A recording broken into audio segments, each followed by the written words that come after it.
the New York City, New York City has a new mayor, and within hours of taking the oath of office, Israel's foreign ministry officially accused Zohran Mamdani of anti-Semitism on his very first day. Before we get to more Mamdani's actual policy platform for the people of New York, give us your 2 cents, Cenk. Yeah, so Israel can F off. I'm not interested in their opinions on the mayor of New York, and they have a racist policy that they're insisting on. We're gonna tell you about it in a second. And I love that Mamdani went and told them to pound sand. Yeah, that's great. He's sticking to, the things that got him elected, what the mandate is. The attack stems from Mamdani's immediate revocation of several executive orders issued by his predecessor, one Eric Adams. As we said, we did it. He did it immediately, posted it on the mayor's official website. We're talking about the scrapping of policies that prevented city officials from pursuing divestment or sanctions against Israel, the removal of the IHRA definition of anti-Semitism, which is a definition critics say has been weaponized to silence rather legitimate criticism of government policy. Israel's foreign ministry called it, quote, anti-Semitic gasoline on an open fire. Now, that's the quote, end quote.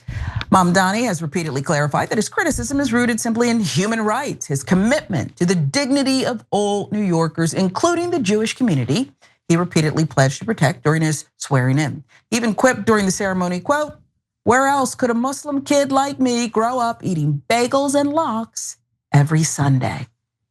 Yet, heritage minister in Israel, Amichai Eliyahu, has gone so far as to attack Mamdani's own Jewish supporters, claiming they have, quote, raised their hands in support of anti-Semitism in the heart of America. And there's more. In addition to international pressure, we also have domestic bigotry on full display again from the likes of Senator Tommy Tuberville. After learning that Mamdani, the first Muslim mayor in New York City history, chose to be sworn in with his hand on the Quran, Tuberville took to X to declare the enemy is inside the gates. This is a sitting US senator currently running for governor of Alabama, calling the democratically elected mayor of the largest city in America the enemy. Why? Simply because of his faith. Tuberville didn't stop there. He recently called Islam a cult, claimed New York will be completely Muslim in a few years. So here we are, day one of the new administration in America's most populated city. And instead of discussing how to enact the things Mamdani won on, universal free childcare, free buses, taxes on corporations to fund the public good, the narrative is being forcefully shifted to an international defense of Israel policy and racist fear-mongering about the Quran. Expected, Cenk, but the fact that it's happened so soon and so, with such purpose. Yeah, so not at all surprising. So first of all, Israel makes a statement about New York's mayor, and like, okay, what do you think of San Antonio's mayor? Oh, right, I don't care at all what you think. Who cares? But did the Filipino president make a statement about Cleveland's mayor? Why would we care? Go away, go to your own country. Please leave us alone. Secondly, the IHRA definition of anti-Semitism is a joke and it's total trash. And what it says is if you criticize Israel, that's the equivalent of anti-Semitism. So you should be canceled and everyone should hate you and your life should be ruined. Oh, okay, I'll accept that definition of anti-Semitism. No, I won't. That's a stupid definition. It's purposely done to harass anyone who criticizes Israel. They say criticizing Zionism is anti-Semitic. Wait, Zionism is a supporting an ethno-state. So wait, am I allowed to not criticize any ethno-state? Like, and they say, oh no, it's okay. If there's a Muslim ethno-state, you should despise it. If there's a Christian ethno-state, that's terrible. If there's a Jewish ethno-state, that's awesome. And if you don't say that's awesome, you're an anti-Semite and you should lose your job. Okay, well, you guys are morons and liars, so I'm not interested in your stupid opinion. So IHRA is a fraudulent organization with a fraudulent definition that's meant to actually drive more bigotry and racism towards Muslims, and has nothing to do with protecting Jewish people. It has everything to do with protecting the sick government of Israel. Okay, so now that I've made that clear, we can move on to BDS. So boycott, divestment, and sanction. They say, how dare you? And Mamdani points out, wait, look, this is an unconstitutional law to begin with. You're telling Americans to shut up and you're not allowed to criticize Israel. And if you do, we're gonna take away your government contracts. Already wildly unconstitutional. Secondly, it applies to no other country. So you can criticize or boycott or sanction Peru or Mongolia or New Zealand, no one minds. If you do it about Israel, that's illegal. No, it's not. No, it's not. That's not how our government works. That's not how our constitution works. I know in Israel, they love discrimination. They love thuggish behavior where they cancel anyone that doesn't bow down to the Israelis. But this is not Israel, this is America. In America, we believe in freedom, including freedom of speech, and equality. I know the Israelis hate the idea of equality. They're like, the Palestinians should be occupied. 5.5 million people. No, they should be our slaves forever. We're never gonna free them. And they haven't earned their freedom, as Alan Dershowitz says. And they say, you have to agree with our racism. If you don't agree with our racism, you're a bigot. What? No. Every one of these Israel First people are deeply racist bigots. And I love that Mamdani got rid of their trash laws that were trying to intimidate, not Muslims. They're trying to intimidate the average American, including a lot of Jewish Americans in New York. And that's why they attack Jews first. The Israel is attacking Jewish people in New York, going, you're all anti-Semites. You're now going to be on our hit list, and we're gonna bring our thugs to intimidate you, you stupid Jews. You know that Israel's better than Jewish people and more important than Jewish people. Bow your head. No, they're not going to. I love those Jewish Americans who are saying, no, this isn't. Even if I love Israel, no, we don't. We're not going to trash our First Amendment on behalf of another country. So Mamdani is being as pro-America, as America first as any mayor in the country. If you have a corrupt, dirty governor or mayor working for Israel that passed these BDS laws trying to take away your First Amendment rights, understand that there are different governments, bitch. They're America last. And they're purposely passing an illegal, unconstitutional law so that you are forced to bow your head to a foreign government. Mamdani is saying, no, I'm for America, and we're not going to do that, and we're going to love and protect our Constitution. So that's super clear. He kept one thing, which was the commission to study anti-Semitism. If those commissions actually studied anti-Semitism, I would support them.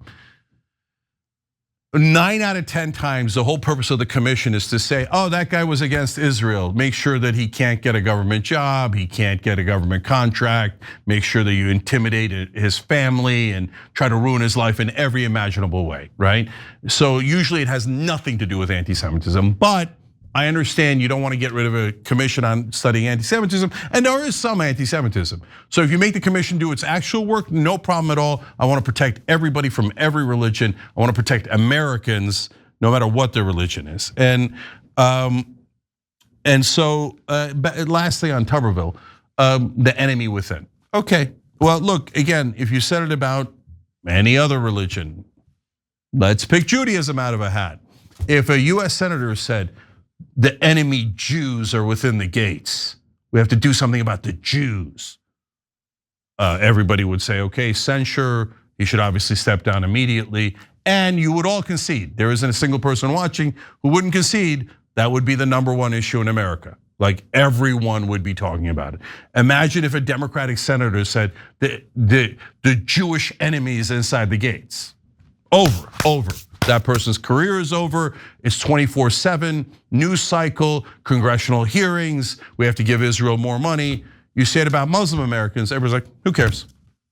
It's not an issue at all. No one in mainstream media cares, and it's a zero issue. They don't care at all. So don't tell me that our government and our media doesn't work for Israel. It's obvious they do. It's the most obvious thing in the world. Sharon. Yeah, we're gonna take a quick social break, but before we go, I just love him. He's young, his policies are clear, he's standing on them firmly, but I wonder if, we know so many young people support him, young Jewish people support Mamdani. Can they support him enough, insulate him enough in order to give his policies, his administration, just a chance to get some things done? Or is the onslaught good? Because this is just the beginning. These are just words and calls to activate. But I just wonder if, there's never been this in New York before. And I wonder if there'll be an opportunity for him to at least, try some things. Yeah, look, last thing I'll say on is, no, Israel First is going to attack New York in every way possible. They're going to try to make sure that the city itself fails while Mamdani is mayor, so they can go, aha, you see the dirty Muslim ruined your city. Everybody get back to bowing and kneeling for Israel. So New York, I'm sorry, but get ready for an attack from propaganda, economic, in every way from the Israelis, because they're so deeply racist. They can't stand the idea of a Muslim having any power anywhere, let alone in America, let alone in New York, and bigoted, racist, whatever you want to call them. And then on top of that, they can't stand the idea that an American politician wouldn't kneel to Israel. To them, that is an unimaginable thought. So they will attack not just Mamdani, but the city of New York in every way they can to try to ruin Mamdani's term. And so if you're Jewish, Muslim, Christian, whatever you are in New York, brace for impact. Israel's coming to get you. Yeah, I worry, and I shouldn't say this, and I know we have to go, and I feel like I'm already kind of getting an inkling of it, just sampling mainstream media and cable news, that those who should be firmly with him and against this kind of bigotry, some black leaders are already, seem to me, have been gotten to, and their support eroded, or at least taken out of the game. I 100%. Shouldn't say it, but this is what I'm hearing, seeing, and feeling, that they've already been, not all, but some key black leaders and support angles have been swooped away. Oh, 100%. Are you kidding me? The Israel First is so strong in this country. Republican leaders, Democratic leaders, black leaders, you name it, it doesn't matter. Latino leaders, I can track for you, show you pundits, African-American pundits, African-American politicians, and how much money they've gotten their entire careers from AIPAC or the Israeli lobby.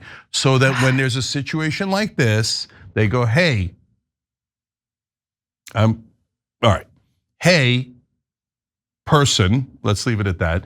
It's your now job to get out on TV and attack the Muslim guy, attack this guy, attack that guy. And if Israel is being racist or bigoted, you're to say that their opponents are racist and bigoted and confuse people enough so that they leave the issue. And that is the job of the dogs who take money from Israel. And it has nothing to do with race, and it doesn't even have anything to do with parties. Israel First has bought a tremendous percentage of our media and our politicians, and they all work for Israel. So if you see someone attacking Mamdani on economic issues, that's normal. If you see someone attacking Mamdani because he's Muslim, or that he doesn't kiss Israel's ass enough, or he's anti-Semitic, that's a bitch for Israel. 99 out of 100 times. Every time you ring the bell below, an angel gets his wings. Totally not true, but it does keep you updated on our live shows.